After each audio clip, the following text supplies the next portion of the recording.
को स्थापित करते हैं, ब्रजवासी वापस आए, इंद्र पर भगवान बड़ी कृपा करते हैं। अभय दान दे दिया, जो चाहा सो प्रभु ने आशीर्वाद दिया। आप देखो ब्रह्मा भी आए, 40 श्लोक में भगवान की स्तुति करते हैं, प्रभु ने क्षमा नहीं किया। इंद्र भी आया है और 10 श्लोक में भगवान की स्तुति की है बड़े भाव से, नमस्तुभ्यं भगवते पुरुषाय महात्मने। और भगवान रीझ गए, बड़ी कृपा कर दी। ब्रह्मा को क्षमा नहीं किया, इंद्र पर इतनी कृपा करते हैं। आप ध्यान दीजिए, बड़ा कौन है, ब्रह्मा की इंद्र? डेजिग्नेशन किसकी बड़ी है? ब्रह्मा की। एक आपका प्राइम मिनिस्टर और एक आपके शहर का एमएलए, बड़ा कौन है? Prime minister. जितनी देर में ब्रह्मा का एक दिन होता है उतनी देर में 15 इंद्र बदल जाते हैं। इतनी बड़ी डेजिग्नेशन ब्रह्मा की है और उसे क्षमा नहीं कर रहे। किस लिए? भगवान ने कहा भले कोई भी क्यों ना हो, जो ब्रह्मा ने किया है वो क्षमा के लायक नहीं है। इसने 1 वर्ष मेरे भक्तों को मुझसे अलग किया है, और जो भी कोई क्यों ना हो, जो मेरे भक्तों को मुझसे अलग करने का साहस करता है, दुस्साहस करता है, वो मेरी कृपा का पात्र नहीं होता। इंद्र ने जो किया, जैसा किया, इसने 7 दिन 7 रात्रि मेरे ब्रजवासियों को, मेरे भक्तों को, मेरी गैया बछड़ों को मुझसे मिलाकर रखा है, इसलिए इसका अपराध क्षमा के लायक है। ध्यान दीजिए, कभी जीवन में वक्त मिले भगवान की परीक्षा करने का, बड़ी प्रसन्नता से करो, लेकिन किसी भक्त की, किसी संत की परीक्षा करने का दुस्साहस नहीं करना चाहिए, उसे प्रभु सहन नहीं करते। वहां सावधान, कुछ अच्छा ना कर पाओ तो बुरा भी मत करो। भक्त क्या, किसी के संग भी किसी के साथ भी गलत करने का दुस्साहस नहीं करना चाहिए, और खासकर तो भक्त के साथ, संत के साथ, महात्मा के साथ। दिख जाए बस प्रणाम करो, करीब जाओ ना जाओ आपकी इच्छा, लेकिन बुराई मत करना, निंदा मत करना, क्योंकि संत की निंदा घोर नरक का अधिकारी बनाती है। श्री कृष्ण की कृपा के पात्र जीव नहीं रहता। इसलिए भगवान संत कहते हैं कि उधो मोहे लागे संतन अति प्यारे। मुझे संत बड़े प्यारे हैं। भक्तों के पग पग संरक्षण करने वाले श्री कृष्ण हैं। काली देव पर दावानल भड़क उठा था, पूरे वन को आग लग गई। ब्रजवासी चरण शरण आए, गोप ग्वाल बाल गोपिकाएं बोले गोविंद कृपा करो। आप कृपा नहीं करेंगे ये वन की अग्नि जलाकर भस्मीभूत कर देगी। गोविंद ने कहा हाथ जोड़ो और आंखें बंद करके ईश्वर को पुकारो।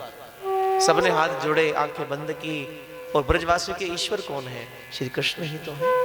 आंखें बंद की तो कन्हैया का दर्शन हो रहा है, प्रभु से ही प्रार्थना कर रहे हैं, प्रभु इस दावानल से बचाइए। और भगवान ने उस अग्नि को पी लिया। दावानल की लीला 2 बार हुई है।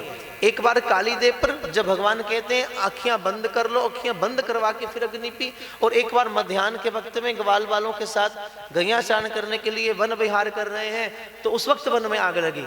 ग्वाल बालों ने प्रार्थना की प्रभु रक्षा करें, तो प्रभु ने ये नहीं कहा कि आंखें बंद करो, देखते देखते अग्निपान कर गए। 2 बार लीला क्यों की? एक बार आंखें बंद करवा के, एक बार खुले नेत्रों से। कारण है भगवान ने कहा, प्रभु कहते हैं आंखें खोलकर पुकारोगे तो भी मुझे पाओगे, आंखें बंद करके पुकारोगे तो भी मुझे पाओगे। प्रत्यक्ष रूप में भी आऊंगा तुम्हारा रक्षा करने के लिए, परोक्ष रूप में मैं ही आऊंगा। मेरा नाम लेकर पुकारोगे तब भी आऊंगा, और बिना नाम के पुकारोगे तब भी आऊंगा। कोई भी नाम लोगे तब भी आऊंगा। सब मेरी विभूतियां हैं। गीता में कृष्ण स्वयं कहते हैं अर्जुन से, अर्जुन जब कोई जीव जिस भी देवता का नाम लेकर पुकारता है, मैं स्वयं उसी रूप को धारण करके उसे सन्मुख चला जाता हूं, क्योंकि निराकार भी मैं ही हूं, साकार भी मैं ही हूं। जिस नाम से आप प्रभु को पुकारते हैं वही सुप्रीम पावर उस नाम में आपके सन्मुख आ जाती है। इसलिए ध्यान दीजिए, जिस जो नाम आपको मिला उसको प्यार करो, उसको खूब भजो, उसका रस लो। जिस गुरु की शरण में आप जाते हो उसका खूब सम्मान करो। जिस लीग के साथ आप जुड़े हुए हैं उसका सम्मान करो, कि पद्धति के नियमों का पालन करो, वहां सम्मान करो, लेकिन दूसरे का निरादर नहीं करो। दूसरे का अपने से ज्यादा सम्मान करो। तुम जहां हो वहां के नियमों की पालना करना धर्म बनता है, और किसी दूसरे का तिरस्कार करना ये अपराध है। धर्म का अर्थ क्या होता है? धर्म माने रिसर्च, एक गहराई। आप हिंदू हैं, मुसलमान हैं, सिख हैं, ईसाई हैं, ये धर्म नहीं, ये संप्रदायिकता है। धर्म में संप्रदायिकता में अंतर होता है। धर्म माने गहराई, एक खोज।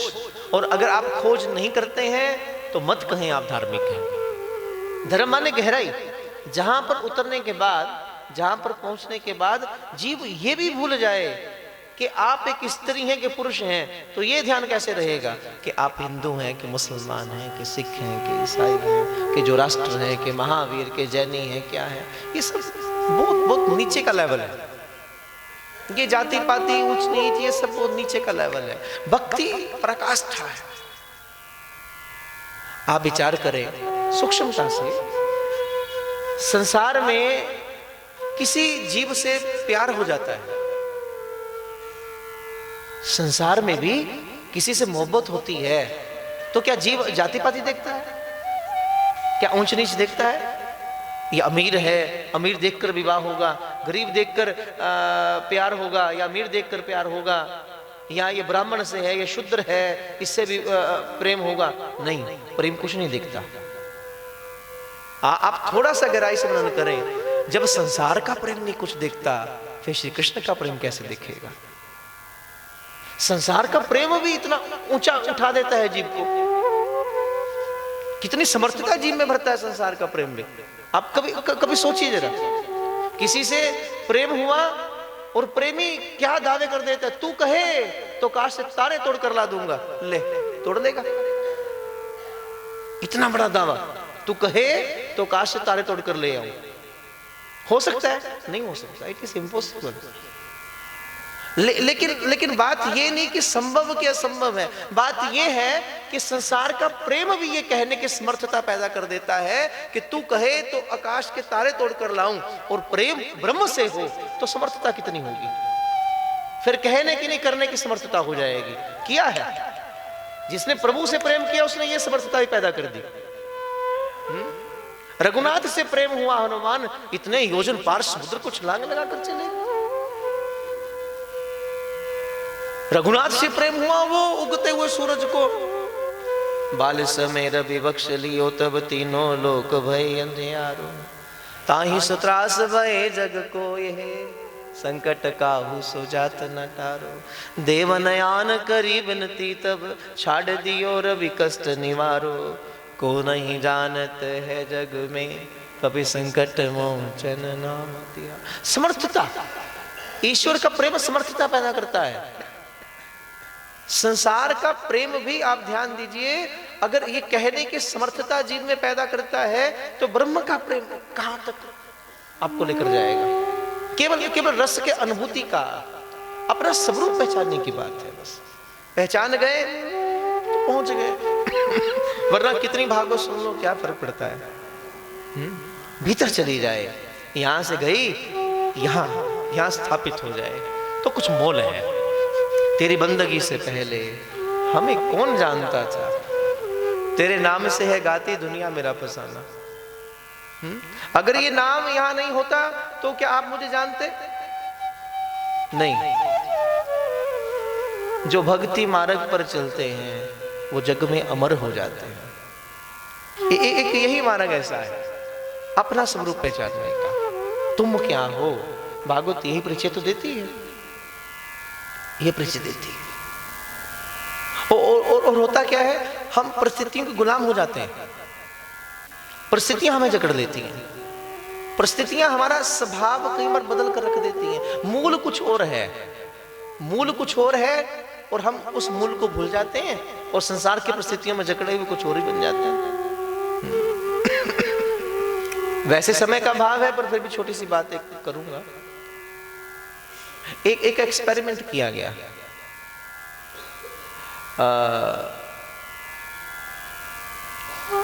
कई स्टूडेंट्स बुलाए गए ये देखने के लिए कि आखिर परिस्थिति प्रभाव क्या डालती है। एक गेम खेली गई। गेम क्या खेली गई कि कारागार में कुछ लोग सिपाही का रोल करें, जेलर का, और कुछ लोग कैदी बने। 15 दिन का खेल था। 15 दिन का खेल था, और ये खेल बहुत बुरी तरह से फेल हुआ, लेकिन बहुत कुछ संदेश छोड़ गया। परिणाम फेल्यूर हुआ ये जो केस था, लेकिन जो इसने छोड़ा, जो मैसेज छोड़ा, वो बड़ा ग्रेट मैसेज है, वो बहुत जबरदस्त मैसेज है। घोषणा की गई, स्टूडेंट्स कुछ आए, हम देखना चाहते हैं इसकी परिस्थिति क्या है, परिस्थिति का प्रभाव हम पर क्या पड़ रहा है, साइकोलॉजिकल इफेक्ट हम पर क्या पड़ रहा है। तो फिर कुछ स्टूडेंट्स आए, 60 के करीब स्टूडेंट्स का जिक्र था, लेकिन 24 चुने गए। 24 में 12 को बनाया गया सिपाही और 12 को बनाया गया कैदी। थोड़ा बारीकी से समझिएगा, 12 क्या बने, सिपाही, और 12 क्या बने, कैदी बने। अब कैदियों के वस्त्र पहनाए गए, उनको नंबर दिया गया, उनको रहने के लिए कमरे में जहां एक चटाई बिछा कर दे दी गई, और खाने को रूखा सूखा जो मिले सो दिया गया, और 12 व्यक्ति बने सिपाही। उन्हें सिपाही की ड्रेस दी गई, वैसा ही पदवी दे दी गई कि तुम्हारा ये काम, हाथ में डंडा दे दिया गया, सब कुछ जैसा सलूक कारागार में। और बोले 15 दिन तक तुमने ये खेल खेलना है, परिणाम देखेंगे। और स्थिति क्या हो गई कि जो कैदी थे उनको उनके नंबर से बुलाया जाने लगा। धीरे धीरे 1 दिन बदला, 2 दिन बदला, उनके साथ जो व्यवहार हुआ, नीचे लेटो, ये खाओ, और सिपाहियों को दिया गया कि तुम 12 दिन के लिए सिपाही हो, बस उसके बाद नहीं, उसके बाद तुम जो हो सो हो। 12 दिन के लिए तुम कैदी हो, उसके बाद नहीं हो। और कैदियों के साथ व्यवहार इस कदर किया गया, इतनी क्रूरता आ गई सिपाहियों में, उनको लगा हम सिपाही हैं, हमें ये करना है। इतनी बुरी तरीके से उनके साथ व्यवहार होने लगा कि चटाई तक छीन ली गई। बोले शौचालय की सफाई करो, बिल्कुल नंगे हाथों से सफाई करो। जितनी क्रूरता थी सिपाहियों में आती चली गई, और कैदियों के साथ बदसलूकी का व्यवहार किया गया। दोनों भूल गए, और कैदी को ये लगा कि ये जो व्यवहार हो रहा है वो बहुत इतना अधिक असहनीय, सह नहीं पाए। बोले 2 दिन के बाद तो कुछ लोग तो ऐसे थे स्टूडेंट्स जिनको एकदम डिप्रेशन हो गया, निकाला गया उन्हें बाहर, इन्हें लेकर चलो। टोटल मिलाकर 6 दिन तक ये खेल चला। जो 15 दिन चलना था वो केवल 6 दिन चला। टोटल फेल हुआ ये खेल, टोटल फेल हुआ। और जो सिपाही बने थे इनमें इतनी क्रूरता कि जहां तक वो जा सकते थे क्रूरता की हद में, वहां तक गए। उन्हें लगा हम सिपाही हैं, और कैदियों को लगा हम कैदी हैं। इतनी बदसलूकीता, इतना अधिक दुष्ट व्यवहार किया गया कि मात्र 6 दिन में खेल बंद कर दिया गया। डिप्रेशन में चले गए कि अगर ये 15 दिन चला गया तो फिर ये बिल्कुल क्रूर हो जाएंगे, और ये जो कैदी हैं शायद कोई बचे ना। लेकिन परिणाम क्या हुआ अब ध्यान दीजिए, ये क्यों हुआ, ऐसा क्यों हुआ, क्यों वो क्रूर हो गए, और वो क्यों इतना डिप्रेशन में आ गए? कारण क्या था? कारण क्या था? मूल कारण ये था कि दोनों लोग, सिपाही भी और कैदी भी, ये भूल गए हम वास्तव में कैदी नहीं हैं, हम वास्तव में सिपाही नहीं हैं। हमें केवल 12 दिन के लिए सिपाही बनाया गया है, केवल 12 दिन के लिए कैदी बनाया गया है। 12 दिन बाद हम स्टूडेंट्स हैं। भूल गए वो ये। सिपाही को लगा हम सिपाही हैं, जहां तक क्रूरता थी क्रूरता अपनाई। कैदी डिप्रेशन में आ गए क्योंकि भूल गए। आप ध्यान दो, अगर उन्हें ये याद रहता हम केवल 12 दिन के लिए यहाँ हैं, वो सह लेते, कोई दिक्कत नहीं थी। अगर सिपाहियों को याद रह जाता हम केवल 12 दिन के सिपाही हैं, हम फिर आपस में फ्रेंड्स हैं, आपस में फिर मित्र हैं, तो क्रूरता नहीं आती। लेकिन दिक्कत कहाँ आई? मूल भूल गया, मूल भूल गया। ये इनकी हालत नहीं, हम सबकी हालत है। हम मूल भूल गए वास्तव में क्या है। अव्वल अल्लाह नूर पाया, कुदरत के सब बंदे, एक नूर ते सब जग उपजया, कौन भले को मंदे। मूल में तो सब प्रभु की संतान सब गोविंद के हैं। ये बात सबको याद रह जाए तो कोई दीनहीन नहीं रहेगा, कोई क्रूरता नहीं कर पाएगा। अगर सबको ये याद रहे मूल हमारा आनंद स्वरूप है, मूल में हमारी शांति तृप्ति है, मूल हमारा कृष्ण है, तो फिर ना तो क्रूरता संसार में होगी और ना ही हीन भावना संसार में होगी। वो कब आई? मूल भूल गया, मूल के भूलने के कारण आए। इसलिए नित्य प्रति ध्यान दीजिए। आप जहां हैं सम्मान करें एक दूसरे का, प्यार करें एक दूसरे को, अपने धर्म के प्रति, अपने संप्रदाय के प्रति अडिग रहें, अटल रहें, लेकिन दूसरे को हीन भावना मत लेकर आए। दूसरे का आपसे ज्यादा सम्मान करें, बोले वो कोई भी है, सब नाम एक ब्रह्म के। गोविंद बोलो गोपाल बोलो, राम राम बोलो, हरि नाम बोलो। अल्लाह मालिक ईशु नानक, अल्लाह मालिक ईशु नानक। ज़ोरास्त्र महावीर बुद्ध नाम बोलो, ज़ोरास्त्र महावीर बुद्ध नाम बोलो। गोविंद बोलो, गोपाल बोलो, गोविंद बोलो, गोपाल बोलो। राम राम बोलो, हरि नाम बोलो, राम राम सब बोलो भी, हरि नाम बोलो, राम राम बोलो, हरि नाम बोलो, राम राम बोलो, हरि नाम बोलो। ये नाम सारे है जीवन सहारे, ये नाम सारे है जीवन सहारे, ये नाम सारे है जीवन सहारे, ये नाम सारे है जीवन सहारे। परमानंद के खोलते हैं द्वारे, परमानंद के खोलते हैं द्वारे। जो नाम चाहो वो नाम बोलो, जो नाम चाहो वो नाम बोलो, जो नाम चाहो वो नाम बोलो, जो नाम चाहो वो नाम बोलो। प्रेम से बोलो, भाव से बोलो, प्रेम से बोलो, भाव से बोलो। गोविंद बोलो, गोपाल बोलो, गोविंद बोलो, गोपाल बोलो। राम राम बोलो, हरि नाम बोलो, राम राम बोलो, हरि नाम बोलो। कोई भी नाम ले, देखो साधना अलग अलग है, साध्य एक ही है। आप अल्लाह कहो, वाहिगुरु कहो, राम कहो, रहीम कहो। तू ही राम है, तू रहीम है, तू करीम कृष्ण खुदा हुआ, तू ही वाहे गुरु, तू यीशु मसीह, हर नाम में तू समा रहा। कृष्ण प्रेम किसी म्यूनिसिपल पोल लाइट की तरह नहीं है कि यहीं प्रकाश हो रहा है। ये तो अनंत ब्रह्मांड का वो परम प्रकाश है, सूर्य का, उस गोविंद का, जिसका अधिकारी हर जीव है।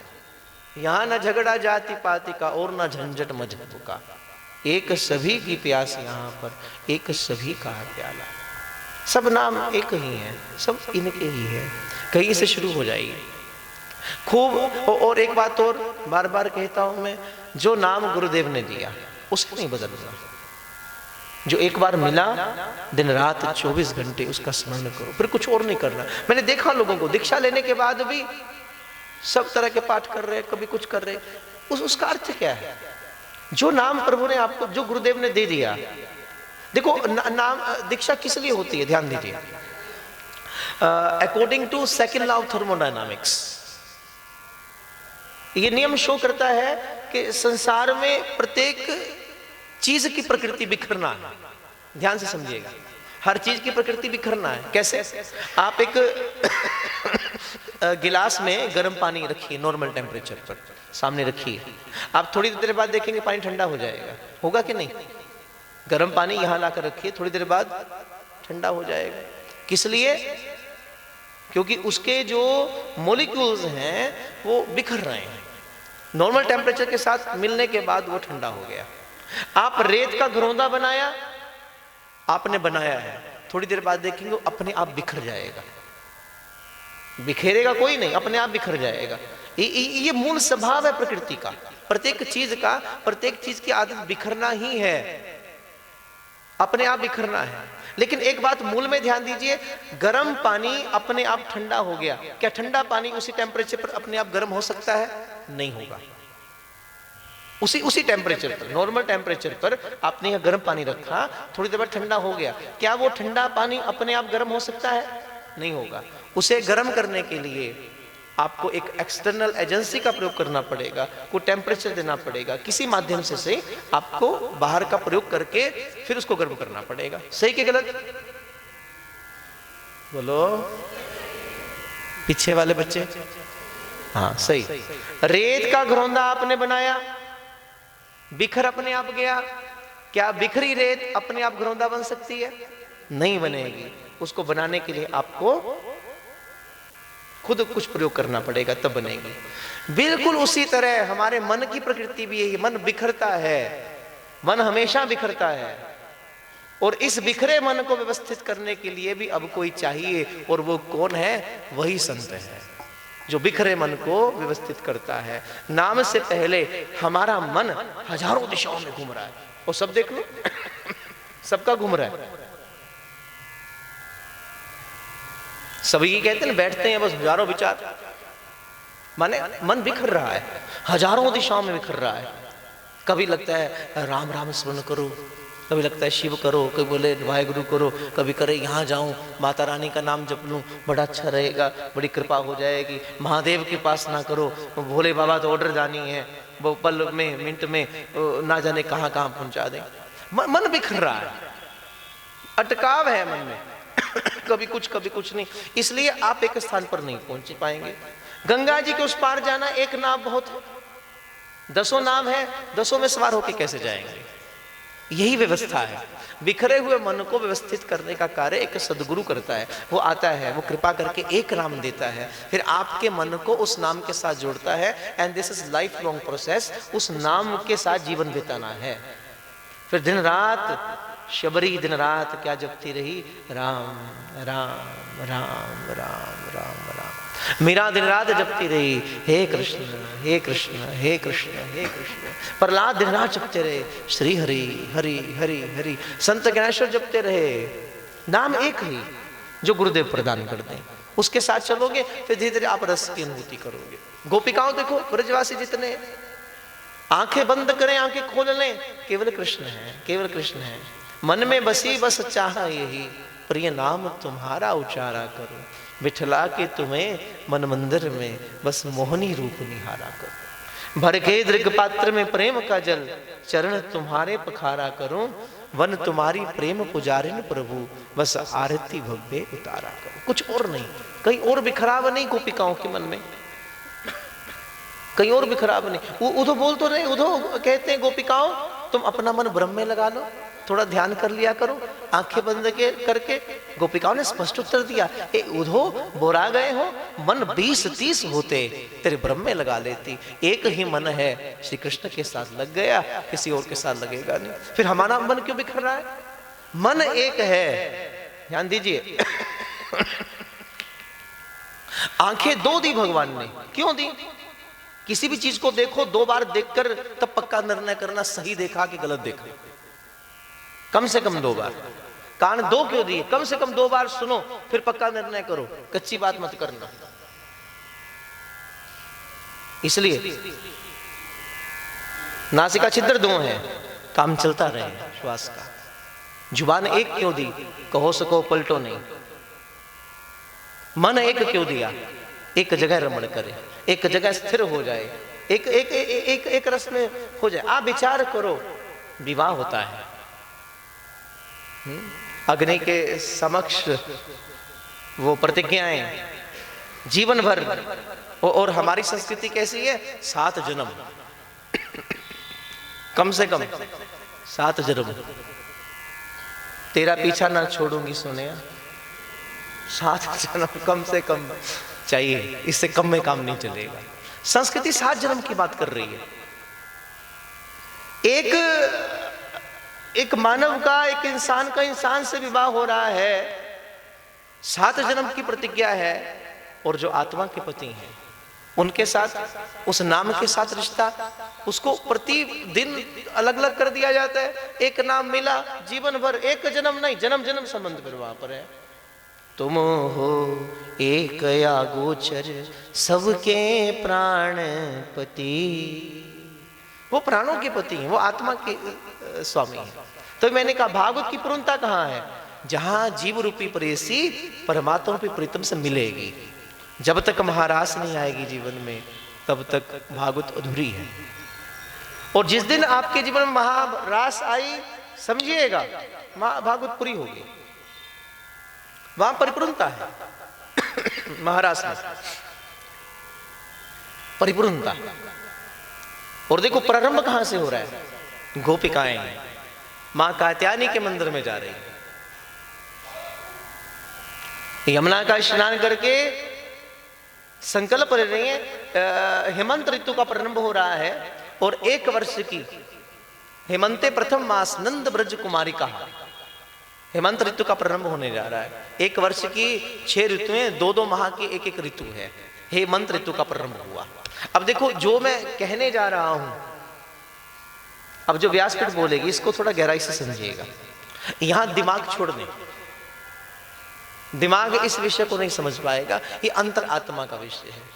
सिर्फ एहसास है, ये रूह से महसूस करो, प्यार को प्यार ही रहने तो कोई नाम न दो, सिर्फ एहसास है। गोपिकाएं आई हैं माँ कात्यायनी के मंदिर में, एक संकल्प ले रही हैं। देखो गोपिकाओं के मन की कामना क्या है? कहीं जा रही हैं, मन की अभिलाषा श्री कृष्ण है। वो जानती हैं अनंत जन्मों से बिछड़ी हुई भगवान की चेरियां, हे गोविंद अनंत जन्म बीत गए, कामनाएं शांत नहीं हुई, वासनाएं शांत नहीं, मन बिखर रहा है बार बार। गोपिकाएं कह रही हैं और जानती है कि जब तक आपसे मिलन नहीं होगा, मन को तृप्ति भी नहीं मिलेगी। तृप्ति का साधन आप हैं। यत लब्ध्वा अपमान, आपको मिलने के बाद ही सिद्धो भवति, जीव सिद्ध होगा, अमृतो भवति, जीव अमृतमय होगा, तृप्तो भवति, जीव तृप्त हो जाएगा। फिर कोई और संसार की कामना नहीं रहेगी, शांत हो जाएगा। एक वृक्ष पर 2 पक्षी बैठे हैं, एक पक्षी कभी इधर कभी इधर कभी इधर कभी उधर, और एक पक्षी शांत है, बिल्कुल शांत। भेद क्या है? ये जो इधर उधर फुदक रहा है, यही जीव है। कभी ये कामना, कभी वो कामना, कभी ये मिल जाए, कभी वो हो जाए, संतुष्टि नहीं है। आप विचार करो, वो भी जमाना था 50 रुपए महीने की पगार, खाने वाले 15 बंदे, सब कुछ परिपूर्ण होकर भी कुछ बच जाता था। आप लोग जानते हैं, उस जमाने तक मैं तो नहीं था, लेकिन आप जानते हैं। फिर जमाना बदला, आज का समय, परिवार का प्रत्येक जीव कमाता है हजारों लाखों रुपए, फिर भी जीव संतुष्ट नहीं है, फिर भी जीव दुखी है, फिर भी बरकत नहीं है, फिर भी मन में कलह, मन में द्वंद्व चलता रहता है, मन शांत नहीं, मन में संतोष नहीं, मन को ठोर नहीं है। उस जमाने में ठोर थी, विश्रांति थी, प्रेम था, एक दूसरे के पास बैठने का वक्त था, एक दूसरे के मन की बात सुनने का वक्त था। मोहल्ले के सब लोग इकट्ठे बैठ जाया करते थे, कोई भेद नहीं था किसी किस्म का, ना दिल में ना मन में। कहीं भी दिल किया जाकर भोजन कर लिया, कहीं दिल किया बैठ गए जाकर। समय था सबके पास एक दूसरे के लिए। परिवर्तन हुआ और इतना अधिक जबरदस्त परिवर्तन हुआ, आज मिलाने का प्रयत्न करें, संसार बुलंदियों पर पहुंचा, खूब कमाया, धन कमाया, प्रतिष्ठा कमाई, बंगले गाड़ी कोठी सब कमाया, ऊंचे से ऊंचे पद पर आसीन हुआ। छूटा तो प्रेम छूटा, एक दूसरे का रिश्ता छूटा। और यहां भागवत के रस में ध्यान दीजिए, कहां समय किसके पास है? प्रतिदिन 4 घंटे इकट्ठे आप बैठते हैं, एक रस तो ये मिलता है जो प्रभु दे रहे हैं, लेकिन इस रस का आकर्षण ये है, कम से कम इसी माध्यम से सही, इसी साधन से सही इकट्ठे तो बैठे। वरना आज तो एक ही परिवार में 10 बंदे भी, मैंने पहले कहा, अलग अलग बैठे हैं, इकट्ठे दिखते होंगे बैठे, और सबके हाथ में मोबाइल है, सब अपना अपना धुन में मस्त हैं। कहां समय। और यहां देखो, कम से कम यही आनंद बहुत बड़ा है। प्रभु तो जब कृपा करे सो करे, इनके दर्शन की चाह ना हो चाहे ना हो, कम से कम ये तो हो गया कि कम से कम हम प्रतिदिन कुछ समय तो निकाल सकते हैं संसार से हटकर एक दूसरे के लिए। ये जीवन है, ना मिले तो फिर क्या अर्थ है। श्री कृष्ण लीला इसी बात की ओर इंगित करती है, सब एक हो जाओ, आपस में सम्मान हो, आदर हो, प्रेम हो, कहीं वैर विरोध ना हो, कहीं वैर विरोध ना हो। दुख आए सुख आए सब प्रसाद है प्रभु आपका, सब प्रसाद है। आप ध्यान दीजिए, छोटा छोटा कष्ट भी जीव को विक्षेपित कर देता है, छोटा छोटा कष्ट भी। एक एग्जाम्पल से समझिए, स्कूल में बच्चा पढ़ता है, हम सब में कईयों की स्थिति ऐसी रही होगी, और उसे मैथमेटिक्स अच्छा नहीं लगता। तो बच्चा क्या प्रार्थना करता है कि आज टेस्ट है, मैडम ना आए, मैथमेटिक्स नहीं होना चाहिए था, किसने बना दिया ये नहीं होना चाहिए। कईयों की हालत रही होगी, कोई इंग्लिश के प्रति को किसी प्रति बोलता होगा। लेकिन थोड़ा ध्यान दीजिए, क्या बच्चे का ये प्रार्थना करना कि मैडम ना आए, मैथमेटिक्स ना हो, क्या ये प्रार्थना सही है? क्या उसके ऐसा चाहने से मैथमेटिक्स खत्म हो जाएगा? नहीं ना। प्रार्थना क्या होनी चाहिए? प्रार्थना ये हो, प्रभु कृपा करो, जो मुझे नहीं आता वो मुझे समर्थता दो, मैं समझ पाऊं। जिस राह पर मेरा चलने का साहस नहीं है, आप आ जाएंगे तो साहस आ जाएगा। इसी प्रकार जीवन में दुख आता है, जीव घबराता है, कष्ट आता है, जीव घबराता, बोले ये नहीं होना चाहिए, दुख ना आए। क्यों इतने कमजोर क्यों है जीव? क्या आपके ये प्रार्थना करने से दुख ना आए क्या चला जाएगा? नहीं, जो आना है सो आएगा। मांगना है तो ये मांगिए, प्रभु इतनी कृपा करो, इतना साहस दो, भले सुख हो, दुख हो, कष्ट हो, आनंद हो, आप मेरे साथ रहिए, आप मेरा हाथ पकड़कर चलिए, मुझे साहस देना। अगर बहुत खुशी आ जाए, बहुत धन बरसने लगे, ऊंची पद प्रतिष्ठा को मैं प्राप्त कर लूं, बहुत भौतिक अवस्था मुझे प्राप्त हो जाए, प्रभु मुझे संभाल लेना, कहीं गिर ना जाऊं। और अगर कहीं दुख कष्ट आता है तो प्रभु आप ही कृपा करके संभाल लेना, मुझे डामाडोल ना होने देना, मुझे जीवन की राह बताना, मुझे शक्ति देना गोविंद। मुझे मन की शक्ति देना। आप गाते तो हो, इतनी शक्ति हमें देना दाता, मन का विश्वास कमजोर हो, हम चले नेक रस्ते पे हमसे भूल कर दी, दूर अज्ञान के हो अंधेरे, तो हमें ज्ञान की रोशनी दे, दूर अज्ञान के हो अंधेरे, तो हमें ज्ञान की रोशनी दे। ये प्रार्थना सबकी है, अकेले आपकी नहीं है, सब गांव मेरे साथ। दूर अज्ञान के हो अंधेरे, तो हमें ज्ञान की रोशनी दे, दूर अज्ञान के हो।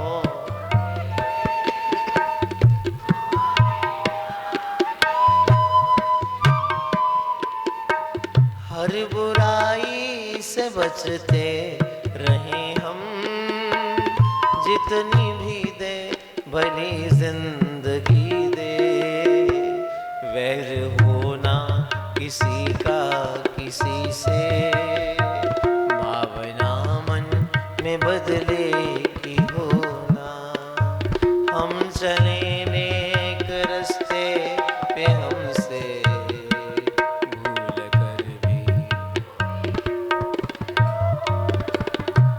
इतनी शक्ति सब गाइए।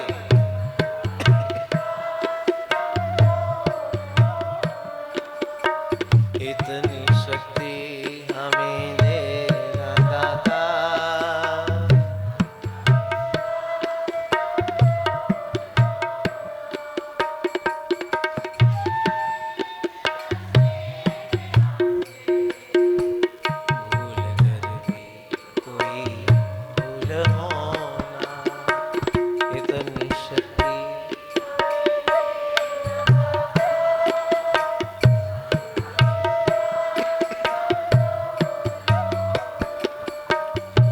न सोचे हमें क्या मिला है, हम ये सोचें किया क्या है अर्पण।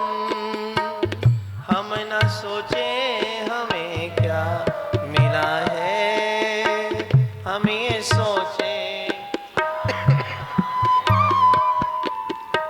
फूल खुशियों के बांटें सभी को, सबका जीवन ही बन जाए मधुबन। अपनी करुणा का जल तू बहा के, कर दे पावन हर एक मन का कोना। हम चले नेक रास्ते पे हमसे भूल कर भी, इतनी शक्ति मन का विश्वास कमजोर हो, इतनी शक्ति हमें देना दाता।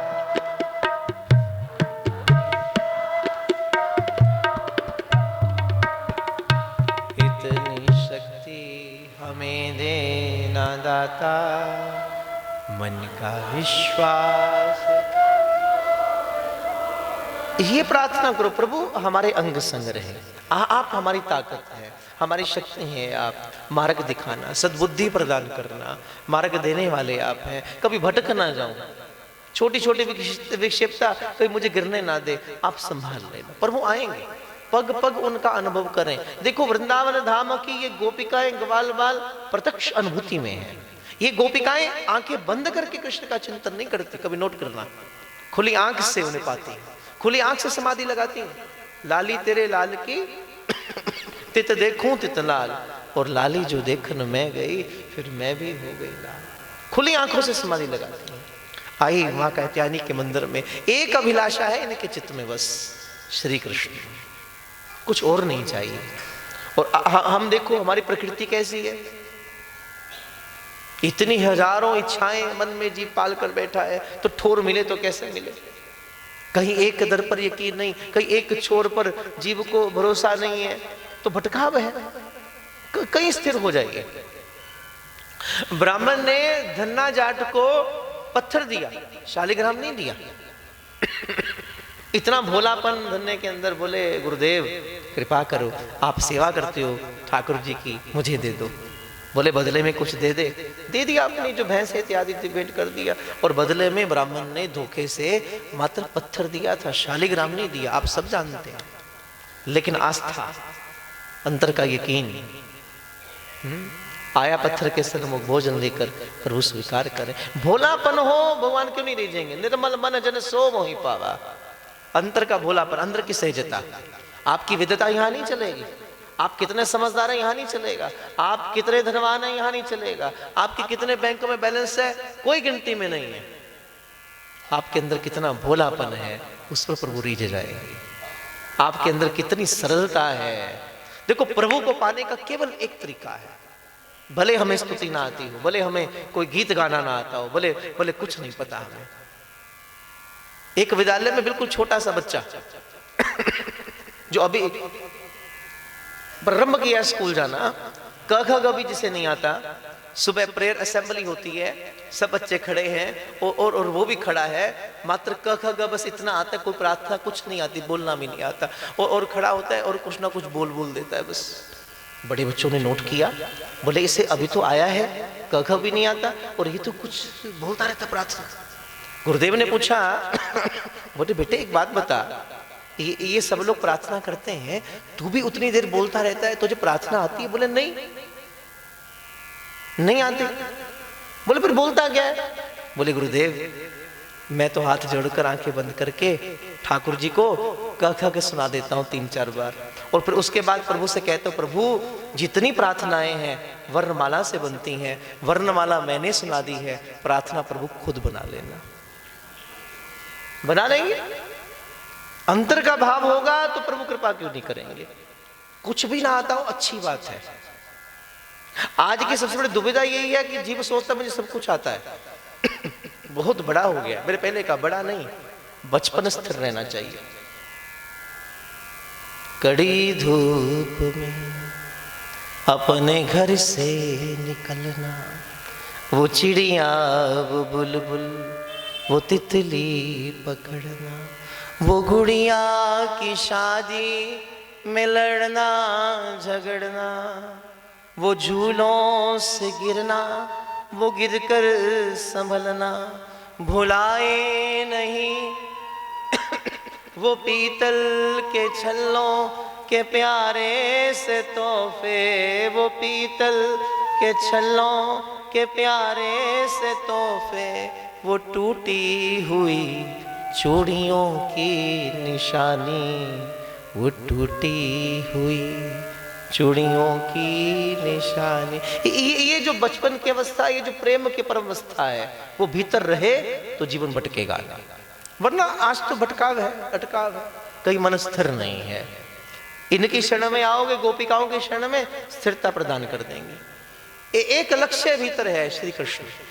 माँ कात्यायनी के मंदिर में आई हैं, क्या संकल्प ले रही हैं? कात्यायनी महामाये महायोगिनिधीश्वरी नंद गोप सुतम देवी पतिम में कुरुते नमः। देखो भाव, माँ के सन्मुख आई, हे भगवती अम्बा, हे जगदीश्वरी, एक कामना लेकर आई है। और कामना कैसे? आप विचार करें जो गोपिकाएं कह रही हैं, कात्यायनी महामाये महायोगिनिधीश्वरी नंद गोप सुतम देवी पतिम में कुरुते नमः। ये नंद नंदन, ये ब्रजराज, हम जानती हैं ब्रह्म है। ये गोपिकाएं कह रही हैं, हम जानती हैं परिपूर्ण ब्रह्म है, और हम इनकी चेरियां, जन्म जन्म बीत गए, अनंत जन्म बीत गए, अनंत जन्मों से प्यास चल रही है, अनंत जन्मों से मन अतृप्त है। हमने देखा, प्रयास किया हमने, हमारे मन की प्रयास से हमारी कामनाएं वासनाएं शांत नहीं हो पा रही हैं। और हम ये भी जानती हैं इस तृप्ति का एक साधन है, प्रभु मिल जाए। आप देखो गोपिकाओं के चित्त की शुद्धि, सन्मुख बैठी हैं मां के, और जो मांग रही हैं वो सबको मांगना चाहिए। कात्यायनी महामाये, आपको चाहिए तो आप भी बोल लो, वरना कोई दुविधा नहीं है। जिसको चाहिए श्री कृष्ण वो बोले, कात्यायनी महामाये महायोगिनिधीश्वरी नंद गोप सुतम देवी पतिम में कुरुते नमः। मांगने का तरीका ऐसे नहीं होता, मांगना है खुले हाथ से मांगो। जो मांगने आए हैं हाथ उठाकर मांगो, कृपा करेंगे। बार बार वर मांगो हर्ष देहो श्रीरंग पद सरोज न पायनी भक्ति सदा सत्संग। संकल्प लिया मां बस कृष्ण मिल जाए। देखो बैठी भगवती अम्बा के सन्मुख हैं। मैंने पहले कहा आप महादेव के निष्काम भाव से आराधना करेंगे तो जिस दिन भोले बाबा प्रसन्न होंगे आपको वृंदावन ले जाएंगे। भगवती अम्बा के सन्मुख बैठिए, हे मां जगदम्बिका, हे भुवनेश्वरी, हे महामाया, आप मुझे मार्ग दें वहां तक जाने का। मां मार्ग देंगे, किसी सदगुरु से मिलाएंगे जो परिपूर्ण ब्रह्म तक लेकर जाएगा, श्री कृष्ण तक लेकर जाएगा। बैठी हैं लेकिन लक्ष्य तो एक लेकर बैठी हैं, मन भटक नहीं रहा। उनके सन्मुख बैठी हैं मां, आप मां हैं, आपका हृदय कोमल है, और फिर आप स्त्री भी हैं। स्त्री के मन की व्यथा आप जानती हैं। जीव रूपी प्रेयसी के मन की स्थिति आप प्रकृति स्वरूप है, आप जानती हैं।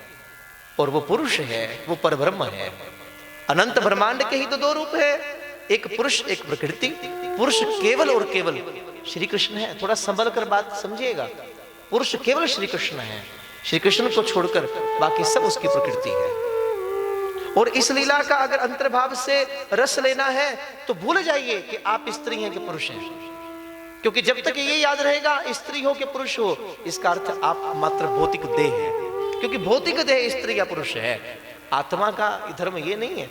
आत्मा तो प्रेयसी है, जिसका लक्ष्य इनको मिलना है।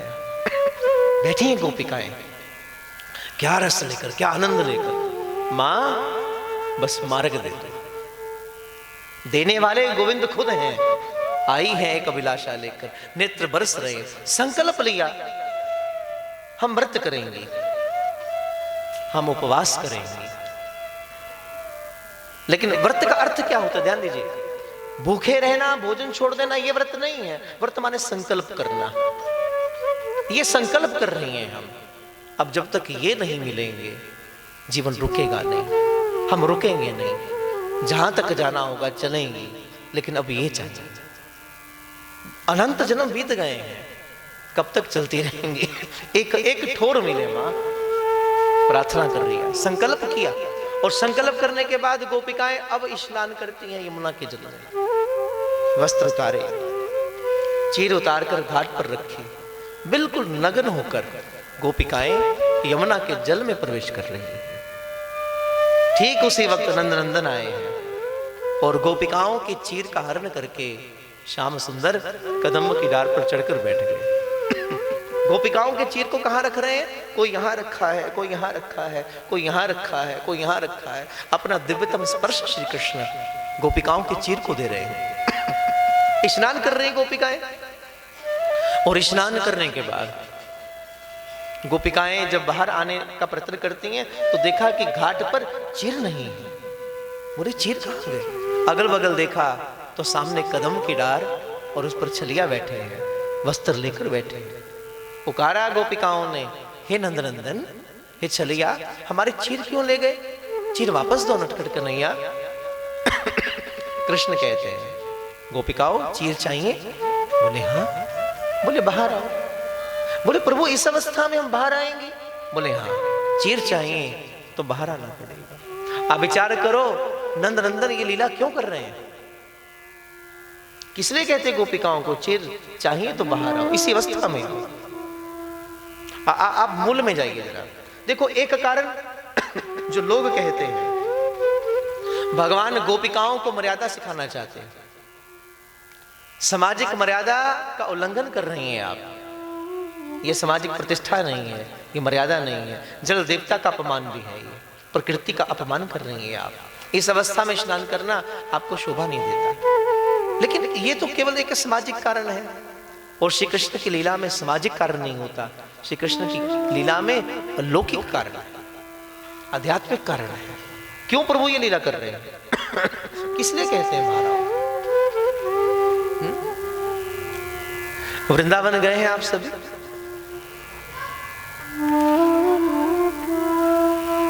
बांके बिहारी जी का दर्शन किया है सभी ने? जिसने किया वो हाथ खड़े करो जरा। हाँ, तकरीबन किया है। बिहारी जी का दर्शन किया है ना? आप देखो, जब बिहारी जी का दर्शन करने जाते हैं तो ठाकुर जी के सामने एक पर्दा है, और एक पर्दा हमारे सामने भी है। प्रभु के सन्मुख जो पर्दा है वो भगवान की निज इच्छा का है, और हमारे सन्मुख जो पर्दा है वो प्रभु की माया का है। आप ठाकुर जी के सन्मुख खड़े हैं, हमारा पर्दा भी बंद है और गोविंद का पर्दा भी बंद है। क्या दर्शन करोगे? क्या दर्शन हो पाएंगे? नहीं हो सकते। हमारा पर्दा हट जाए और ठाकुर जी अपना पर्दा ना हटावे तो क्या दर्शन हो पाएगा? तब भी नहीं होगा। मान लो प्रभु अपना पर्दा हटा दें, हमारा पर्दा लगा रहे, तो क्या दर्शन होगा? नहीं। दर्शन कब होगा? जब इनका पर्दा भी हटे, हमारा पर्दा भी हटे, दर्शन तब होगा। इस लीला का एक रहस्य ये है, ये गोपिकाएं जिनका उठना बैठना, रोना जागना, धोना, काम करना कुछ भी श्री कृष्ण चरणों में समर्पित है, जिनके सर्वेश्वर हैं श्री कृष्ण, जो उठती बैठती जागती हर वक्त श्री कृष्ण के चिंतन में रहती हैं, जो कहती है कि श्याम मन श्याम धन श्याम ही हमारो तन, आठों याम उधो हमें श्याम ही सो काम है, जो नित्य प्रति प्रत्येक पल में श्री कृष्ण के संग है, जो सब कुछ स्वीकार करती हैं श्री कृष्ण को, जिनके सर्वेश्वर श्री कृष्ण हैं। लेकिन इन्हीं गोपिकाओं के मन में अभी भी एक भेद है, अभी भी एक विकार गोपिकाओं के मन में है, और वो क्या? इनको सब कुछ स्वीकार करने वाली, सर्वेश्वर समझने वाली गोपिकाएं अभी तक ये समझ कर बैठी हैं कि हम स्त्रियां हैं और ये पुरुष है। और जब तक ये भेद रहेगा तब तक मिलन नहीं हो पाएगा। क्योंकि जब तक आपको ये याद है कि आप स्त्री पुरुष हैं, माने आप केवल देह हैं, केवल शरीर है और किसी भी शरीर का समर्थता नहीं है इनको पाना, इनसे मिलना। विशुद्ध तत्व, विशुद्ध आत्मा, उसका मिलन श्री कृष्ण के साथ है। और आप समझ लीजिए, मैंने पहले कहा प्रतिदिन 4 घंटों में एक पल ऐसा है जब आप मिल रहे हैं। वो पल कौन सा है? जब आपको शरीर की याद नहीं है। जब तक शरीर की याद है, बोध है, तब तक मिलन नहीं है। उससे आगे की बात है, ये रस उससे आगे है। आत्मा का परम आनंद है ये, आत्मा का परम रस है ये। वे गोपिकाओं के मन में अभी भेद है, हम स्त्रियां और पुरुष हैं और प्रभु चाहते हैं जब तक ये याद रहेगी तब तक मिलन नहीं हो पाएगा। कृष्ण प्रेम के अनंत सागर हैं, महासागर हैं, और ये भौतिक देह केवल छोटे प्याले की तरह ही तो है। उस महासागर को कैसे भरेगी? भरने के लिए इसे अनंत बनना पड़ेगा, माने आत्म तत्व जागृत होना पड़ेगा। इसलिए यमुना के प्रेम पर आप विश्लेषण करें, देह नहीं गई, विशुद्ध आत्माओं का अपने प्रीतम से मिलन होने जा रहा है। आज गोपिकाओं का भेद पर्दा प्रभु गिराने जा रहे हैं। वे गोपिकाएं, और दूसरा मूल कारण, जब तक आपकी ऊर्जा प्रथम चक्कर पर है, मूलाधार पर है, केवल संसार दिखता है, केवल शरीर दिखता है, स्त्री के पुरुष दिखता है। ऊर्जा उठी, ध्यान दें, ऊर्जा उठी, स्वादिष्ठान में आई, अब व्यक्ति का मन दिखता है, थोड़ी और उठी, अब आत्मा दिखती है, शुद्ध अवस्था आ गई। फिर अनाहत चक्कर, चौथा चक्कर, जहां पर प्रवेश करने के बाद परमात्मा की पहली झलक पाई है जीवन ने, ब्रह्म तत्व को जानना शुरू किया है। फिर संसार है, थोड़ी ऊर्जा उठी, जब यहां आया, अब कितने घंटे बीत जाते हैं प्रभु का रस लेते लेते, मन कहीं नहीं गया। फिर संसार, फिर यहां पहुंचा, अब बैठा है बस, अब केवल प्रीतम है, केवल प्रभु है। हाँ, कभी कभी कुछ पल संसार के आ जाते, अंधेरा आ जाता है। फिर उठा यहां से और यहां आया, और जैसी ऊर्जा यहां आई, इस चक्कर में पहुंचते ही अब केवल ब्रह्म है, केवल परमात्मा है, परमात्मा के सिवा कुछ नहीं है। संसार तो है ही नहीं, केवल ब्रह्म ही ब्रह्म है। संसार में केवल परमात्मा है, केवल प्रकाश ही प्रकाश है। और जब तक आपको शीर नजर आ रहा है, मूलाधार से मिलन नहीं है। जब गोपिकाएं देखती हैं श्री कृष्ण को, अभी कहीं ऊर्जा मूलाधार पर है, लेकिन ब्रह्म दर्शन करते ही ऊर्जा उठी है। संत का दर्शन करोगे, सत्संग में बैठोगे, ऊर्जा उठेगी। आप सबकी उठी हुई है। 20 तारीख से पहले अगर किसी में समर्थता हो ऊर्जा मापने का, इंस्ट्रूमेंट्स हो, आप अपनी ऊर्जा माप कर देखिए, ऊर्जा में अंतर है। पहले दिन से पहले ऊर्जा और आज ऊर्जा कुछ और है। यहां से जाने के बाद इंतजार होता है कल का, कल कब आएगी। फिर कथा में माने ऊर्जा कहाँ है, स्तर बढ़ गया। अब ये अच्छा लग रहा है, अब ये प्यारा लग रहा है, यहां आनंद मिल रहा है। और अब मन ये है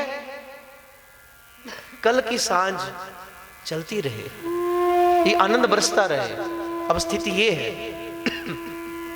क्यों? वो कब होगा? जब ऊर्जा यहां तक पहुंच रही होगी, जब आपकी ऊर्जा उठ रही होगी। अगर ऊर्जा नीचे की ओर जाती फिर आपको अच्छा ना लगता, आप बैठ नहीं सकते थे, आपको संसार की ओर आकर्षण होता। जब आप बैठकर केवल चिंतन कर रहे हैं, भगवत रस ले रहे हैं, तो इसका एक ही अर्थ है, ऊर्जा उठ रही है, ऊर्जा ऊपर की ओर है, विकास हो रहा है। जितना इसका विकास होगा उतना आपका आर्थिक, सामाजिक, हर तरफ से विकास होगा। वे गोपिकाएं जो खड़ी हैं मूलाधार पर, शीर दिख रहा है, मैं स्त्री, ये पुरुष, लेकिन ऊर्जा उठी, कहां पहुंची? यहां आई। और जैसे यहां आई, गोपिकाओं को सकल विश्व ब्रह्ममय नजर आया। आप ध्यान दीजिए, ये ऊर्जा उठने की कला है, ये परम आशीर्वाद, ये परम रस एकदम उठी। जहां देखा लता पता में इनके सिवा कुछ नहीं है। अनंत आकाश में यही दिख रहे हैं, चलती पवन में ये दिख रहे हैं, जिस जल में खड़ी उस जल की बूंद बूंद में इनके सिवा कुछ नहीं है। और जब आंखें बंद करके भीतर देखा तो भीतर गहराई में इनके सिवा कुछ नहीं है। ऊर्जा उठ गई। ये ऊर्जा आपके प्रयास से नहीं उठती, ध्यान दीजिए। चांगदेव जी महाराज महाराष्ट्र के संत हुए हैं और योग साधना से अपनी आयु 1400 वर्ष की कर ले जाता है जी। 1400 वर्ष की आयु हो गई योग के बल से। जो बीच में बोल रहे हैं वो बोले नहीं। योग के बल से आयु कितनी होगी? 1400 वर्ष। और कहते संत ज्ञानेश्वर से मिलने के लिए आए और ज्ञानेश्वर जी की सबसे छोटी बहन है मुक्ताबाई। और जिस वक्त 1400 वर्ष के चांगदेव मिलने के लिए आए, मुक्ताबाई नदी में स्नान कर रही है, स्नान कर रही है। चांगदेव ने देखा और जैसे देखा मुक्ताबाई को तो एकदम चौंक गए, बोले मां क्या करती है तुम? और मुक्ताबाई की आयु मात्र अभी 17-18 वर्ष के करीब रही होगी, नवयुवती। चांगदेव 1400 वर्ष के, और देखा मुक्ता को तो एकदम बोले ये प्रकृति की मर्यादा नहीं है, आप उल्लंघन कर रही हैं, ये सामाजिक मर्यादा नहीं है, उल्लंघन कर रही हैं आप, शोभा नहीं देता आपको, स्त्री हैं आप एक। ये चांगदेव जी ने कहा। आयु कितनी है ध्यान रखिएगा? 1400 वर्ष। मुक्ता मात्र कुमार अवस्था में है, कुमारिका है। और उसको इस अवस्था में देखकर, स्नान करते देखकर चांगदेव ने कहा शोभा नहीं देता आपको, स्त्री हैं आप एक। इतनी बात सुनी मुक्ताबाई मुस्कुराई, बोले बाबा 1400 वर्ष की आयु आपकी हो गई, जीवन भर योग करते करते अभी भी बुद्धि यहीं अटकी है कि स्त्री है कि पुरुष है, थोड़ा इससे आगे बढ़िए। इतनी बात सुनी तो दिल को मरम ठेस लगी। चांगदेव के नेत्र भर आए, हाथ जोड़ लिए, बोले मां जो 1400 वर्ष में मेरे प्रयास से नहीं हुआ वो कैसे हो पाएगा? जो 1400 वर्ष की योग साधना से हासिल ना हो पाया वो कैसे हो पाएगा? इतना जानता हूं, तुम मेरे सर पर हाथ रख दो तो हो जाएगा। आप यकीन कीजिए, चांगदेव अपने एक अभंग में लिखते हैं, बोले उसी वक्त मुक्ताबाई ने मेरे सर पर हाथ रखा और जैसे सर पर हाथ रखा उसी वक्त पूरा ब्रह्मांड पांडुरंगा दिखाई दिया। जहां देखा मैंने विठ्ठलनाथ के सिवा कुछ और दिखाई नहीं दिया। ये ऊर्जा है, ये संत की करामात है, ये सदगुरु कृपा कर दे। तभी कहता हूं संत सर पर हाथ रख दे, ऊर्जा उठ जाए, अगर आशीर्वाद दे दे। लेकिन एक बात और समझ लीजिएगा, आशीर्वाद क्या है? मांगने से नहीं मिलता, अपने आप मिल जाए बस। मांगने से आश्वासन मिलेगा, तसल्ली मिलेगी। तुमने कह दिया आशीर्वाद दे दो, तसल्ली है वो नहीं। हमारा कर्म ऐसा हो, हमारी क्रिया ऐसी हो, संत से मांगना ना पड़े, संत आए अपने आप सर पर हाथ रख दे, फिर देखो क्या करा। हाँ फिर भी कोई मिल जाए संत, फिर भी अच्छा है, चलो मांगने से सही कुछ तो मिलेगा, देगा तो दुआ ही मांग लेगा। गोपिकाओं की ऊर्जा उठी, भगवत दर्शन करने मात्र से वो गोपिकाएं अभी मूलाधार पर थी, लेकिन एकदम विकास हुआ। जहां देखा इनके सिवा कुछ नहीं है, जिधर देखा उधर पाई झलक घनश्याम प्यारे की। जो कुछ है रोशनी जग में उसी दिलवर हमारे की। दिखा गोपिकाओं को, जल में जहां खड़ी हैं उसकी बूंद बूंद में श्री कृष्ण दिख रहे हैं। आंखें बंद करके भीतर गई, कृष्ण के सिवा कुछ नहीं है, सकल विश्व कृष्णमय हो गया गोपिकाओं के लिए। देह की अवस्था भूल गई, बाहर आई है, उसी अवस्था में गोपिकाएं बाहर आई, खड़ी हैं हाथ जोड़कर, नेत्र बरस रहे हैं। और अब चीर दिए, वस्त्र प्रदान किए श्री कृष्ण ने। लेकिन ये वस्त्र वो नहीं है जो गोपिकाएं पहन कर आई थी, वो साधारण थे। अब इन्हें श्री कृष्ण का दिव्यतम स्पर्श मिला है, पहनती हैं। दिव्यतम होगी गोपिकाएं, कुछ कह नहीं रही हैं, हाथ जुड़कर खड़ी हैं, लेकिन मन की अभिलाषा श्री कृष्ण जानते हैं। प्रभु ने कहा गोपिकाओं जो तुम चाहती हो पूर्ण होगा, इंतजार करो, कुछ समय और इंतजार करो। मैं वचन देता हूं, आने वाली शरद पूर्णिमा की रात्रि को तुम सब अनंत जन्मों से बिछड़ी हुई मेरा इंतजार कर रही विशुद्ध आत्माएं मुझ ब्रह्म से एक हो जाए। वचन दे दिया गोविंद ने। और अब गोपिकाएं गई। और ध्यान रखो अब अवस्था क्या है गोपिकाओं की। वर्षों बीत गए प्रेयसी को प्रीतम का इंतजार करते करते, कब आएंगे, कब आएंगे, कब आएंगे। वर्षों बीत गए और फिर अचानक एक दिन खबर आई, अचानक एक दिन संदेश आया, बस 10 दिन रह गए, प्रीतम आने वाले हैं। वर्षों बीत गए आसानी से, लेकिन ये 10 दिन बिताने बड़े मुश्किल हैं। अब इसका एक एक पल युग के समान बीत रहा है। जब तक संदेश नहीं आया था, गाड़ी चल रही थी, समय बीत रहा था, इधर मधुर संदेश आया, प्रभु आने वाले हैं। अब गोपिकाएं पल पल छिन छिन तड़प हो जाती हैं। एक एक पल युग के समान बीत रहा है, युग के समान बीतता है। और फिर रंग में तेरे, ध्यान दीजिए, अब महाराष्ट्र में प्रवेश करना है, कोई खड़ा ना हो पंडाल में और कोई आगे आने का दुस्साहस ना करे, किसी को जाना भी नहीं है अब, क्योंकि ये महाप्रसाद है, ये मिल गया तो जीवन कृतार्थ हो गया। किसी ने बोलना नहीं, किसी का फोन इत्यादि ना बजे, वरना वो सबसे बड़ा आपके जीवन का अपराध होगा। रंग में तेरे, एक पल युग के समान बीत रहा है, तड़पती हैं, इंतजार है किसका? शरद पूर्णिमा का। एक वर्ष की कितनी पूर्णिमा, और शरद पूर्णिमा का चंद्रमा क्या अलौकिक है। रंग में तेरे रंग गई किधर, छूट गया जग सारा, बन गई तेरे प्रेम की जोगन, लेखे मन एक तारा। ओ मेरी बाह पकड़ लो श्याम रे, बनवारी रे।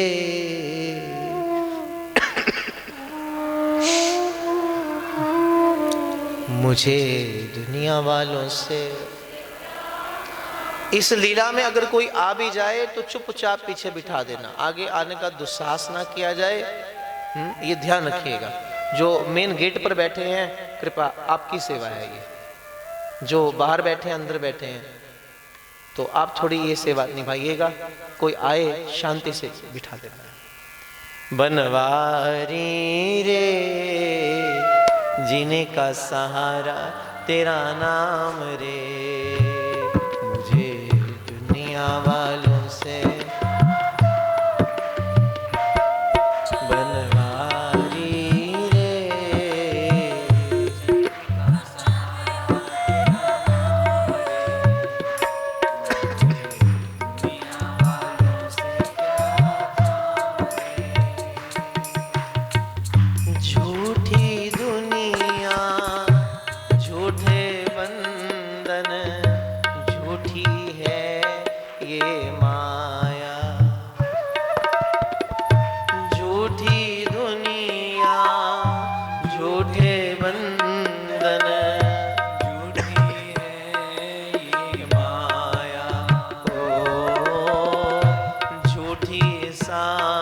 का आना जाना, झूठी है ये काया। ओ झूठी सांस का आना जाना, झूठी है ये काया। ओ एक साचा तेरा नाम रे,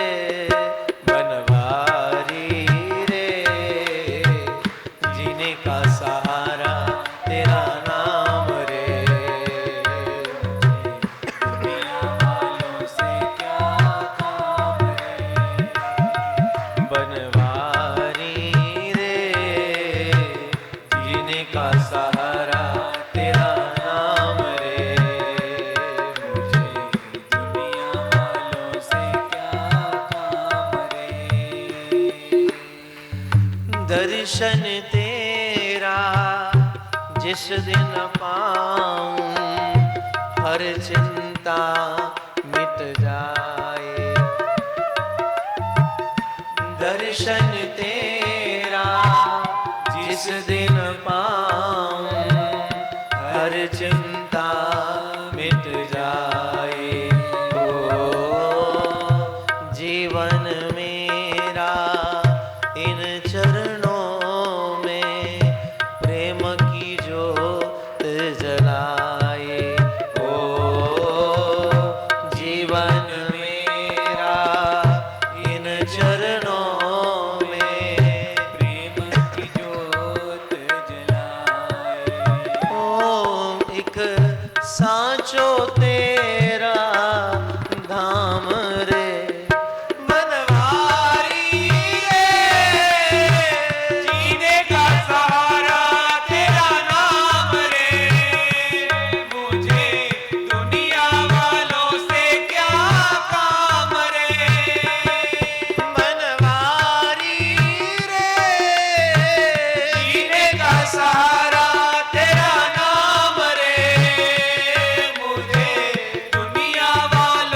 बनवारी रे, जीने का सहारा तेरा नाम रे, मुझे दुनिया वालों से। शरद पूर्णिमा आई और शरद पूर्णिमा का चंद्रमा सबसे अलौकिक, क्या अलौकिक चांदनी उस वक्त की, जिसका इंतजार गोपिकाएं कर रही हैं। और ध्यान दीजिए, ये इंतजार मात्र कुछ वर्षों का रही है, अनंत जन्मों की साधना आज फलीभूत होने जा रही है। आज अनंत जन्मों की वो चेरियां प्रभु से एक होने जा रही हैं। शरद पूर्णिमा आई और गुरुदेव ने कहा, भगवान पीता रात्र ही शरदोत्फुल्लमलिकः वीक्षयेरन्तुं मनश्चक्रे योगमायामुपाश्रितः। किशोरी जी की सहायता से भगवान ने दिव्यतम महारास मंडल की तैयारी कर रहे हैं। देखो, अब आप यहीं नहीं, यमुना के पुरीन पर पहुंच जाइए गोपिकाओं के संग। क्या सुंदर यमुना का कलकल बहता जल बह रहा है। दाता जी, चंद्रमा की चांदनी जब यमुना के जल पर पड़ती है, क्या छटा निकल कर आ रही है। और ठीक उसी वक्त, रात्रि का वक्त, नंद नंदन मधुसूदन पुष्पों का श्रृंगार करने जा रहे हैं। पीतांबरी धारण की, श्री चरणों में सुंदर पैजनियां बांध रहे हैं गोपाल, अंगराग लगाया, सुंदर चंदन का तिलक धारण किया, चित्रकारी की, नैनन में काजल सजाया। क्या अधरण का स्मित विस्मित हास्य चित लूट कर लेकर जा रहा है। पुष्पों का ताज बनाया, सर पर धारण किया, मयूर पिछ लगाई, कनेर के पीले पुष्प प्रभु ने कर्ण रंध्रों पर धारण किया, फेंट कसी, 5 प्रकार के पुष्पों की वनमाला गले में धारण की और अपनी फेंट से वेणु निकाली। और वेणु वादन कहां पर आए गोविंद? यमुना के पुलिन पर आए हैं। रात्रि के 12 बजे का समय, कदम्ब की डार के नीचे आकर नंदनंदन खड़े हुए और खड़े होते ही त्रिभंगी अवस्था, फेंट से वेणु निकालकर अधन पर रखी और जैसे ही श्री कृष्ण ने वेणु वादन प्रारंभ किया, पूरे श्रीधाम वृंदावन में आनंद की लहर गूंज उठी।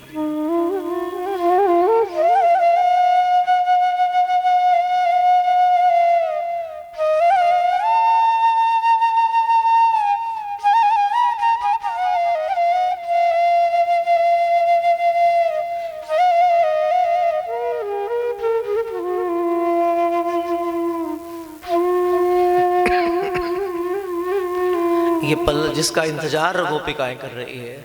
और जैसे वेणु वादन का सुर मधुर संगीत गूंजा, प्रत्येक गोपिका के कर्णरंध्रों में गया। गोपिकाओं को लगा प्रभु मेरा नाम ले लेकर पुकार रहे हैं, ललिते चली आओ, विशाखा चली आओ। और गोपिकाएं खींची चली गई।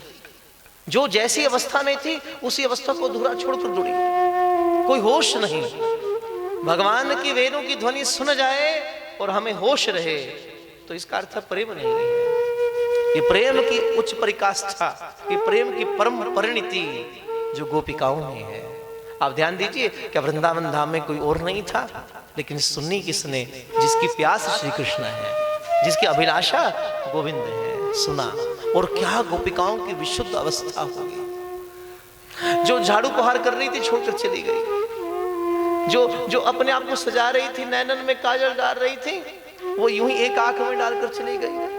वेणु सुनी तो इतनी अवस्था, काजल था, काजल हाथ में लिया, लीपा पोती की काजल की और वही मुख पर लगाकर दौड़ गई। बाकी सखी ने पूछा, बोले ये क्या करके आई है? ये मुख पर कालस लगाकर ये क्या सुंदरता तू लेकर आई है? रो पड़ी गोपिका। बोले मेरा घनश्याम सूरत नहीं देखता, वो तो भीतर की सीरत देखकर प्रेम करता है, ऊपर से नहीं देखता। इधर वेणु बजी, क्या पवित्र अवस्था गोपिकाओं की, खींची चली गई। हाथ के कंगन पायन में क्या प्रेम की अवस्था है। आप अनुभव करना, प्रभु की वेणु सुने, क्या ऐसी अवस्था हमारी है? हाथ के कंगन पायन में और पाँव की पायल हाथ में डाली, नाक की केसर कानन में, और कान की बाली नाक मझारी। सब लुट गया। हाथ के कंगन पायन में, और पाँव की पायल हाथ में डाली, नाक की केसर कानन में, और कान की बाली नाक मझारी। भाल की बिंदिया कपोलन में, भाल की बिंदिया कपोलन में, और काजल एक ही आंख में डारी। लहंगा ओढ़ के चुनरी बांध के प्यारे पास गई ब्रजनारी। बोलिए श्री वृंदावन बिहारी लाल की जय, बोलिए भक्त वत्सल भगवान की जय। कदम्ब की डार के नीचे जहां पर वेणु वादन कर रहे हैं, शस्त्र शस्त्र गोपिकाएं पहुंच गई। रात्रि का वक्त, क्या उत्सव है यमुना के पुलिन पर। यमुना किनारे पे शाम आ गया, यमुना किनारे पे शाम आ गया, यमुना किनारे पे शाम आ गया, यमुना किनारे पे शाम आ गया। नैनों में मेरे सरूर छा गया,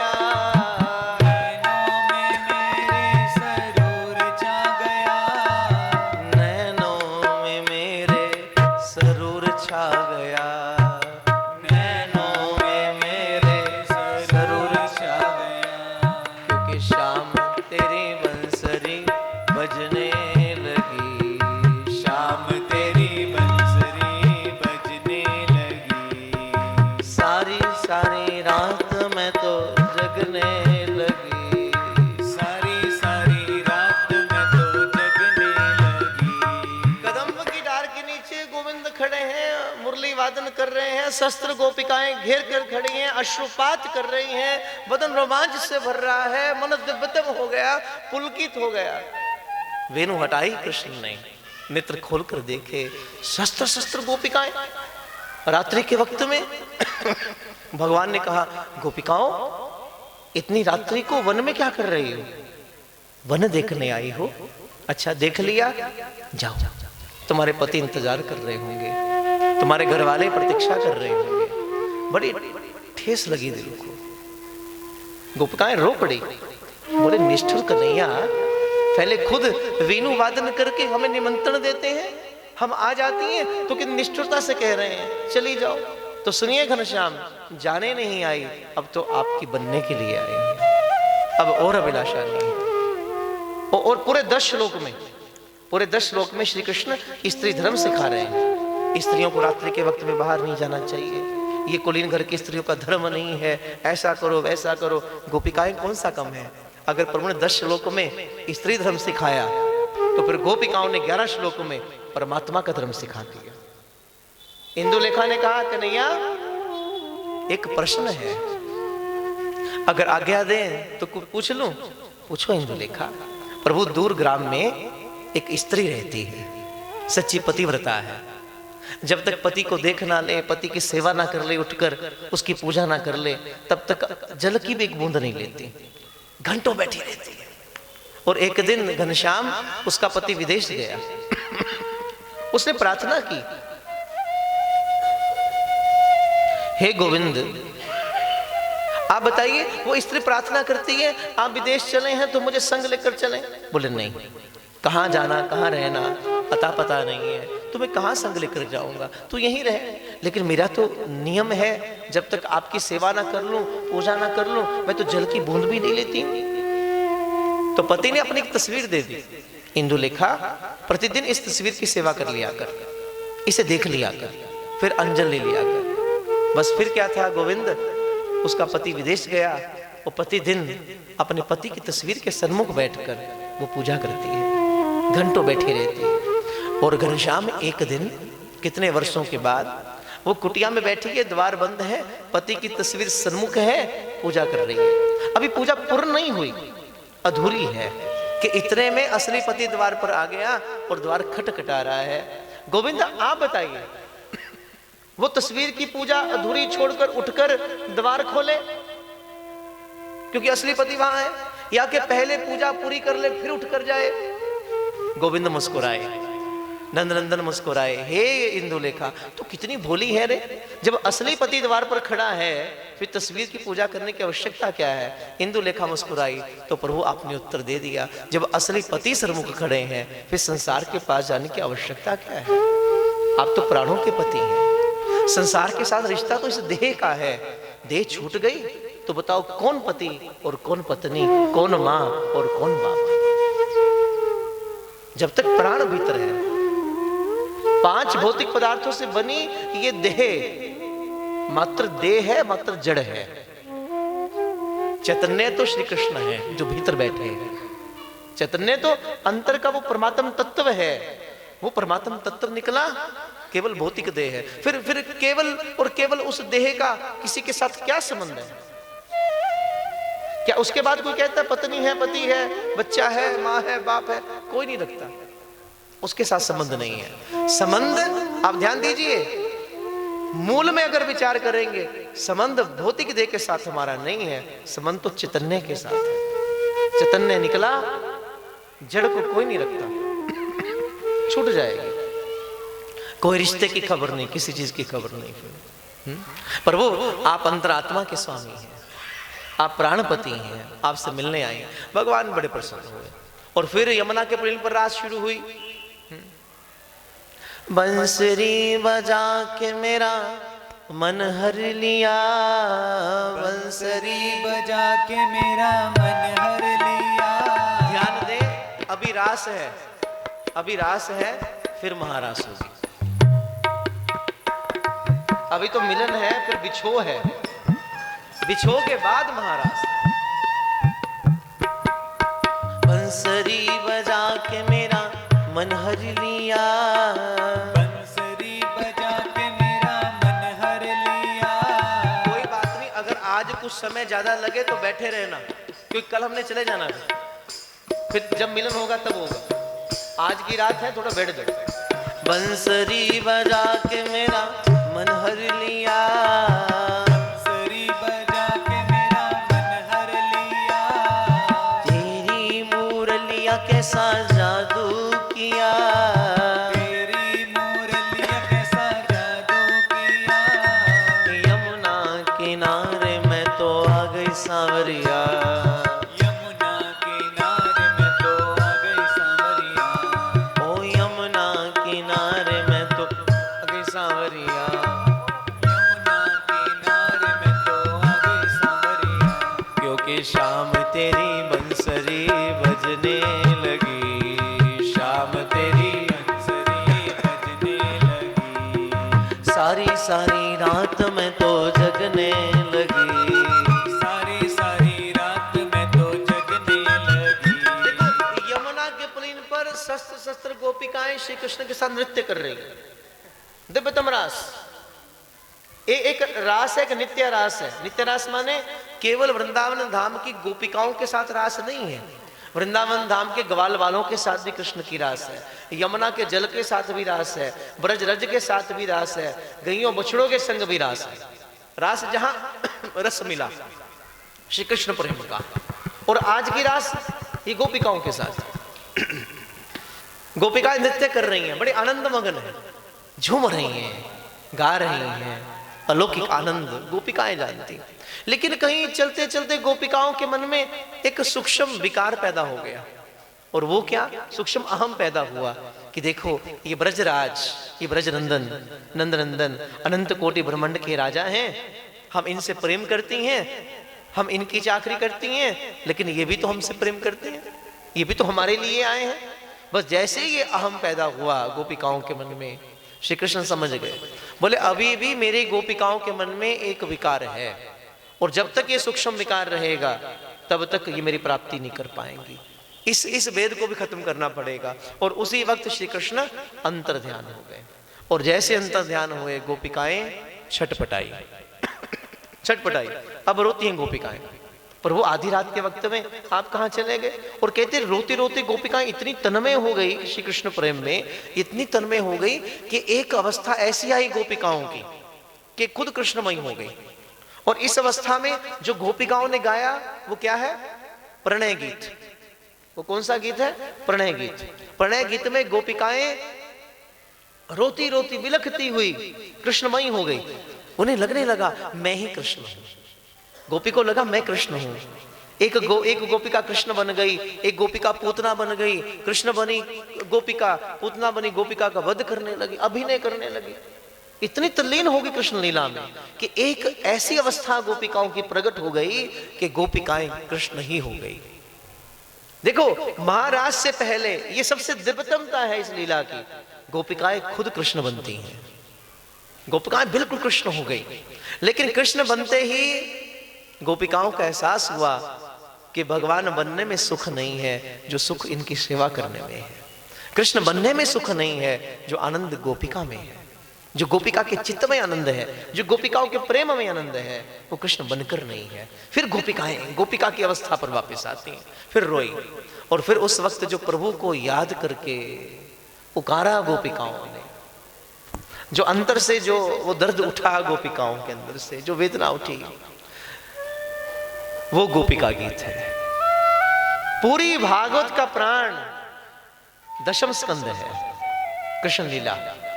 दशम स्कंद का प्राण रास पंचाध्यायी, रास के 5 अध्याय, और रास पंचाध्यायी का भी जो प्राण है वो गोपिकाओं को गाया हुआ गोपिका गीत है। जिसको गोपिका गीत आता है मेरे साथ पाठ करें, और जिसको नहीं आता आंखें बंद करके यमुना के पुलिन पर पहुंच जाए, जहां 19 प्रकार की गोपिका 19 श्लोकों में श्री कृष्ण को पुकार रही है। ध्यान दीजिए, 19 प्रकार मतलब 19 नहीं, 19 गोपियां नहीं, पूरे गोपिकाओं का एक सहज संगठन है। 19 संगठन, एक यूथ में शस्त्र गोपिका, और एक यूथ पुकार रहा है। प्रथम श्लोक,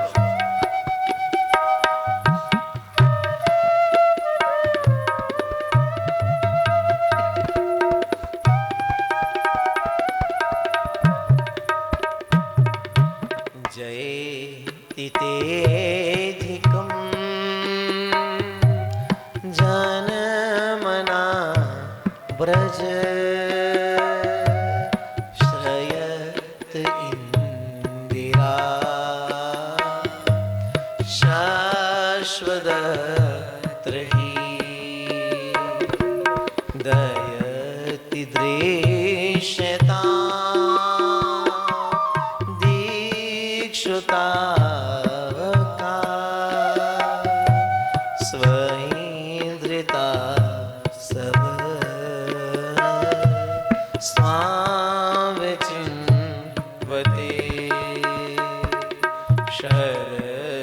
शरदुदाशय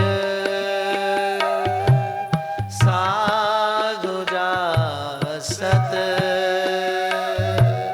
सरसिजो दर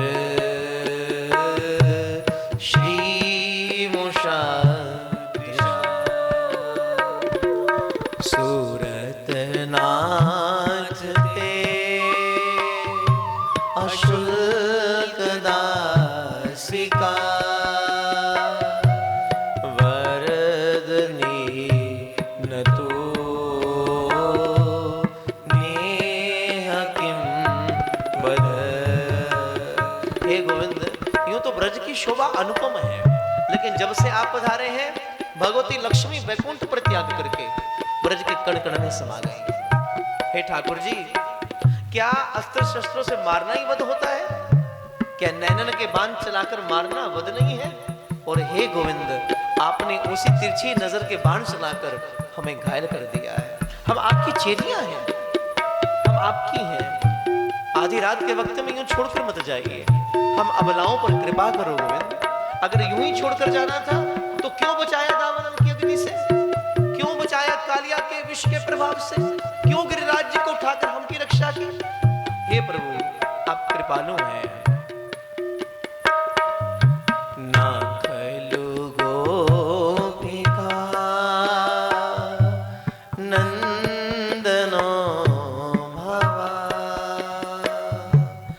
अखिल देहिना अंतरा मद्री विघ्न सा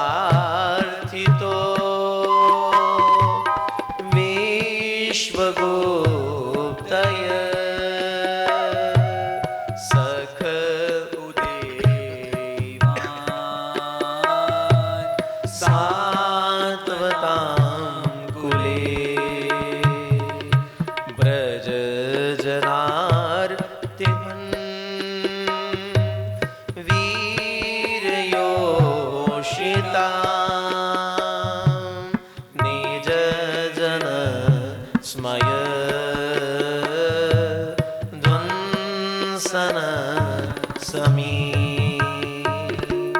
भज सखे भवा किंकरी स्मनो जलरुहा ननम चारुदर्शय प्रणत देहिनां पापकर्षणं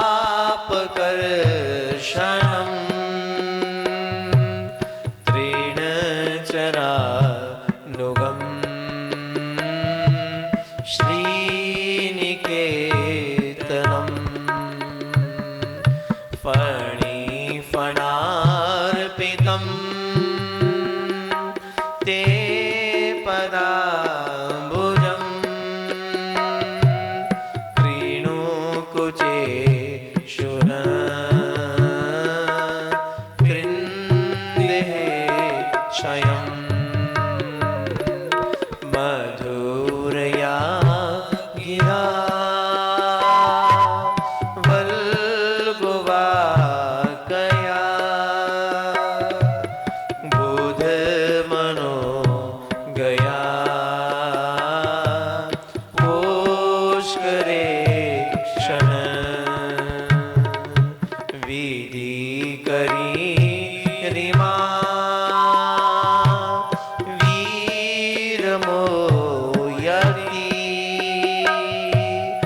रधरसी दुना यायस्वन। हे कमल नयन, तुम्हारी वाणी कितनी मधुर है। इसका एक एक पद, एक एक शब्द, एक एक अक्षर मधुराति मधुर है।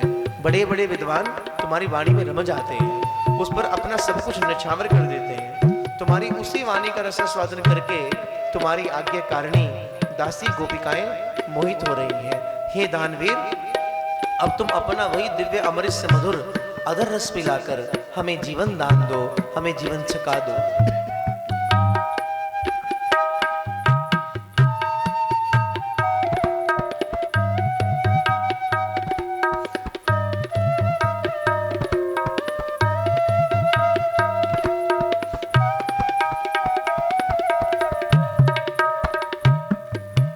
तव कथामृतं तप्तजीवनं कविभिरीडितं कल्मषापहम् श्रवणमङ्गलम्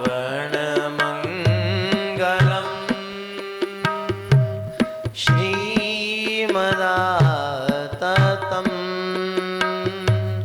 भुवि गृह्णन्ति ते भूरिदा जना प्रणतकामदं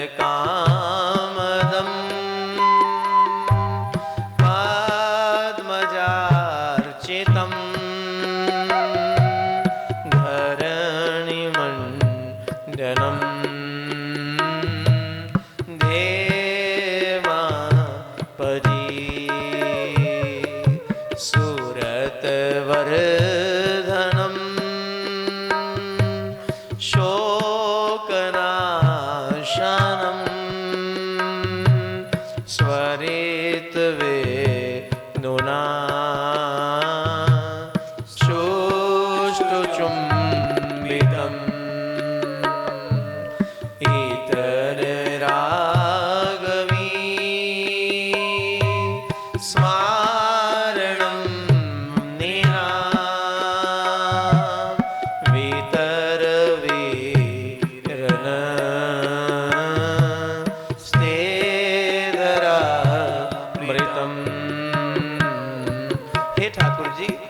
इस बात की चिंता नहीं है हम अकेले हैं, हमें तो इस बात की चिंता है कि आपके श्री चरण बड़े कोमल हैं, आप नंगे पग वन में गए हैं, कोई वन का कंकड़ पत्थर आपके चरणों में चुभ ना जाए, ये सोचकर भी हमारा हृदय व्यथित हो रहा है। हे प्रभु वापस आइए, आकर अपने वही श्री कमल के समान चरण हमारे वक्षस्थल पर रख दीजिए, हमारी व्यथा को शांत करें। और कहते कहते गोपिकाएं छटपटा दी, जोर जोर से रुदन करने लगी, धरती पर गिर गई, ब्रज रज का आश्रय गोपिकाएं लेने लगी। और फिर आनंद कंद भगवान गोपिकाओं की वो प्रार्थना सुन के इति गोपे प्रगादन्ते पलपन्तश्च चित्रधार रुद्रुसु स्वरभराजन कृष्ण दर्शन लालसा। उसी वक्त गोपिकाओं के परम पुकार सुनकर आनंद कंद वृंदावन बिहारी गोपिकाओं के सन्मुख प्रकट हो गए। बोले श्री वृंदावन बिहारी लाल की जय, आनंद कंद भगवान की जय। और बस फिर क्या था, गोपिकाओं ने पकड़ लिया, क्यों नंदनंदन चलिया, इतनी रात को हमें छोड़कर कहाँ चले गए थे। गोविंद ने कहा, गोपिकाओं गया नहीं था, मैं तो तुम लोगों के मध्य में पल्लू ओढ़कर बैठ गया था, देखने के लिए देखो तो सही कि हमारे नंदनंदन हमारी गोपिकाएं हमसे कितना प्रेम करती हैं। बस फिर क्या था, गोपिकाएं ले चली, यमुना के पुलीन पर पहुंचे। और देखो इतनी रात का वक्त है, यमुना का पुलीन, और गोपिकाएं श्री कृष्ण से कहती हैं, हे गोविंद कोई धर्म का उपदेश दीजिए, इतनी रात्रि के वक्त में कोई धर्म का उपदेश दीजिए। और कन्हैया कितने विचित्र, बोले गोपिकाओं सुनो, अगर धर्म की बात सुननी है तो एक नियम है, वैदिक नियम है कि धर्म का जो उपदेश करे वो ऊपर बैठे, तुम नीचे बैठो, मुझे आसन दो ताकि धर्म का उपदेश करो। आप विचार करो, कमाल की बात है, इतनी रात्रि का वक्त है और कन्हैया गोपिकाओं से कह रहे हैं आसन दो। इतने घने जंगल में आसन कहां से आए। लेकिन आप अंतर्निहिता से देखिए, गोपिकाओं ने जो आसन दिया, क्या दिव्यतम आसन प्रस्तुत किया भगवान, क्या दिव्यतम आसन निवेदित किया श्री कृष्ण को। शस्त्र शस्त्र गोपिकाएं अपना दुपट्टा उतारती हैं, दुपट्टा बिछाया, उसके ऊपर दूसरा तीसरा, इतनी हजारों गोपिकाएं और इतना ऊंचा आसन। बैठिए प्रभु, निवेदित है, आसन ग्रहण करें। और श्री कृष्ण विराजमान हुए किस मुद्रा में, जैसे क्षीर सागर में श्री नारायण है, उसी मुद्रा में गोविंद विराजमान है। आप विचार करें, क्या ये आसन जो गोपिकाओं ने दिया ये किसी भी छोर से गोविंद के लायक है? नहीं। किस लिए? क्योंकि गोपिकाओं ने जब रात्रि के वक्त में रो रही हैं, रुदन कर रही हैं, इसी उससे दुपट्टे से आंसू साफ कर रही हैं, पसीना आ रहा है उसी से साफ कर रही है। गोपिकाओं का काजल लगा हुआ है, पसीना लगा हुआ है, अंगराग जो निकल रहा है वो अंगराग उस दुपट्टे के साथ है, किसी से छोर से भी गोविंद के लायक नहीं है। लेकिन श्री कृष्ण भाव के भूखे हैं, जहाँ प्रेम की पराकाष्ठा है गोविंद सहज स्वीकार करते हैं। प्रभु ने बड़े प्रेम से स्वीकार किया। और गोपिकाएं आई, एक गोपिका कंधा दबा रही है, एक गोपिका दूसरा कंधा दबा रही है, एक गोपिका हाथ पकड़ रही है, एक गोपिका एक श्री चरण को अपने वक्षस्थल पर रख रही है, एक गोपिका दूसरे चरण को दबा रही है, एक गोपिका पान का बीड़ा प्रस्तुत कर रही है, एक गोपिका बड़े प्रेम से पंखा जल रही है ठाकुर जी को, एक गोपिका बस यूं ही देखी जा रही है, देखी जा रही है, जैसे नजर भरकर अभी गोविंद के परम रस को पी जाएगी। और एक सखी तो यूं घूर घूर कर देख रही है, अब बदला लेना है अभी जो गए थे छोड़कर, जैसा जैसा भाव, बड़े प्रेम से। और बस फिर क्या था, फिर शुरू हुई रास, अभी भी रास है, फिर आएगी महारास। शस्त्र गोपिकाएं, क्या दिव्य महारास मंडल की रचना गोविंद ने की। और इस एक रात्रि को 6 मास का कर दिया गोविंद ने। आप विचार करें, विश्लेषण करें, 6 मास तक गोपिकाएं यमुना के पुलीन पर हैं और एक भी ग्वाल बाल को यह नहीं लगा कि गोपिका कहीं गई है, क्योंकि जितनी गोपिकाएं श्री कृष्ण के सन्मुख गई हैं उतनी गोपिकाओं का रूप धारण करके वृंदावन बिहारी वृंदावन में रहे। इसलिए जब सत्संग हो तो जाओ कृष्ण पर भरोसा करके, संसार विक्षेपित नहीं कर पाएगा। गोपिकाएं आई, मध्य में प्रिया प्रीतम विराजमान है, प्रिया जी ने प्रीतम का हाथ पकड़ा है और झूमने लगे। शस्त्र गोपिकाएं गोविंद के इर्द गिर्द अलग अलग युद्धों में घूम रही हैं। आइए मिलकर प्रवेश करें यमुना के पुलीन पर इस रास में। गोविंद मुरहरि माधवा, गोविंद मुरहरि माधवा। देखो अब रास से महारास में प्रवेश करेंगे। आज रुकना मत, आज श्री कृष्ण के संग मिलन है और भूल जाइए आप कौन है। केवल इतना याद रहे आप यमुना के प्रेम पर वृंदावन धाम की एक गोपिका है बस। गोविंद मुरहरि माधवा, ताली की सेवा करो। गोविंद मुरहरि माधवा, गोविंद मुरहरि माधवा, गोविंद गोपाल केशवा, गोविंद गोपाल केशवा, ओ गोविंद गोपाल केशवा, गोविंद गोपाल केशवा, गोविंद मुरहरि माधवा, गोविंद मुरहरि माधवा, ओ गोविंद मुरहरि माधवा, गोविंद मुरहरि माधवा, जनार्दना प्रभु रास विहारी, जनार्दना प्रभु रास बिहारी, जनार्दना प्रभु रास विहारी, जनार्दना प्रभु रास बिहारी, गोवर्धनो धारी माधवा, गोवर्धनो धारी, सब गाइए। ओ गोवर्धनो धारी माधवा, गोवर्धनो धारी माधवा, ओ माधवा केशवा हरि नारायणा, माधवा केशवा हरि नारायणा, ओ माधवा केशवा हरि नारायणा, माधवा केशवा हरि नारायणा, गोविंद मुरहरि माधवा, गोविंद मुरहरि माधवा, ओ गोविंद मुरहरि माधवा, गोविंद मुरहरि माधवा, जनार्दना प्रभु प्रेम विहारी, जनार्दना प्रभु प्रेम बिहारी, हमारे प्रिया प्रीतम बीच में है। शस्त्र गोपिकाएं इर्द गिर्द झूम रही हैं लेकिन उदास हो गई, रुक गई गोपिकाएं। बोले ठाकुर जी प्रिया जी के संग में झूम रहे हैं, एक कृपा दृष्टि हमारी ओर नहीं कर रहे, हमारा हाथ नहीं पकड़ रहे, हमारे संग नहीं झूम रहे। उदास हुई और अश्रुपात होने लगा गोपिकाओं का। और ठाकुर जी ने देखा मेरी गोपिकाएं उदास हो गई हैं और आज दिव्यतम महाराज मंडल में कोई उदास नहीं होगा। आज अनंत जन्मों की वो अभिपसा सबकी तृप्त हो जाएगी। आज एक भी गोपी उदास नहीं होगी।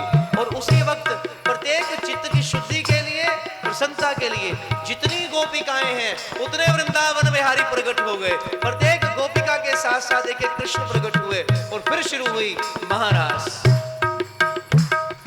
जनार्दना प्रभु प्रेम बिहारी, जनार्दना प्रभु प्रेम बिहारी, जनार्दना प्रभु प्रेम बिहारी, जनार्दना प्रभु प्रेम बिहारी, जय राधे माधवा, जय राधे सब गाइए। माधवा, ओ जय राधे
सा प्यार दे कान्हा रे।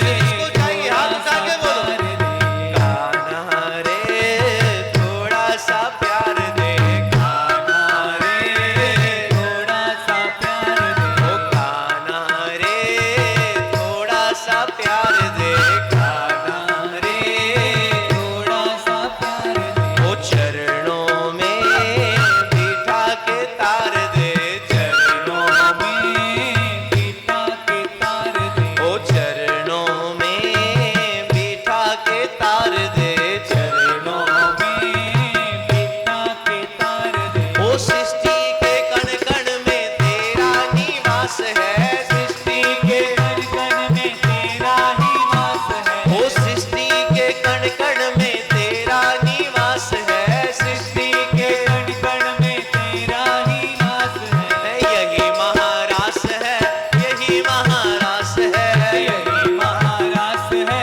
यही महारास है ओ यही महारास है यही महारास है यही महारास है यही महारास है कान्हा रे थोड़ा सा प्यार दे कान्हा रे थोड़ा सा प्यार दे ओ कान्हा रे थोड़ा सा प्यार दे कान्हा रे थोड़ा सा प्यार दे ओ चरणों में बिठा के तार दे चरणों में बिठा के तार दे ओ गोरी घूंघट उतार दे ओ गोरी घूंघट उतार दे प्रेम की भिक्षा झोली में डाल दे प्रेम की भिक्षा झोली में डाल दे ओ आत्मा परमात्मा की यही एक रास है आत्मा परमात्मा की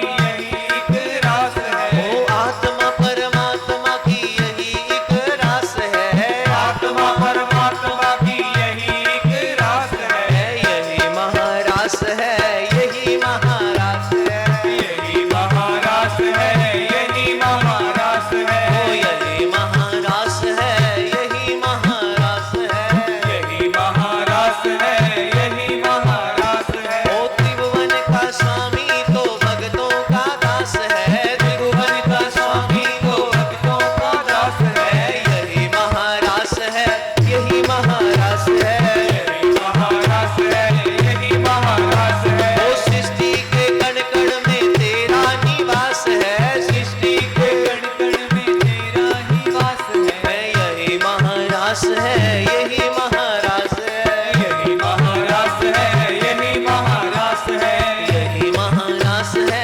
यही महारास है यही महारास है यही महारास है ओ यही महारास है यही महारास है यही महारास है यही महारास बोलिए वृंदावन बिहारी लाल की जय रास के रसिया की जय जय जय श्री राधे। आज घर जाइए और रात को सोने से पहले यही भाव लेकर विश्राम करें।